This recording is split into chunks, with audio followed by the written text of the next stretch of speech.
Skuad PSM Makassar menjadwalkan latihan perdana pada Kamis 1 Juni mendatang.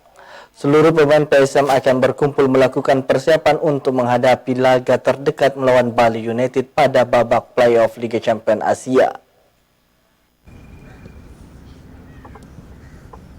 PSM Makassar akan segera mengumpulkan tim untuk mempersiapkan diri menghadapi kompetisi musim 2023-2024. Pasukan Rahman telah memutuskan untuk menggelar latihan perdana pada Kamis 1 Juni mendatang di Stadion Kalegoa.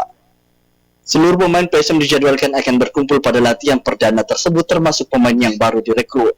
Berbeda dari tim lainnya, PSM akan bertanding lebih awal karena menjadi wakil Indonesia di kompetisi internasional yakni Liga Champions Asia bersama Bali United.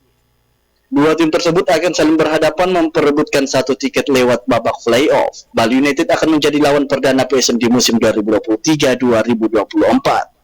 Diketahui babak playoff Liga Champions Asia akan digelar dalam dua leg. Serdadu Tiridatu lebih dulu akan menjamu PSM di Stadion Iwayan Dipta Gianyar, Bali pada 6 Juni mendatang. 4 hari setelahnya giliran PSM akan menjamu Bali United di Stadion Gelora B.J. Habibie, Parepare. Wahyu Saputra, Celebes TV.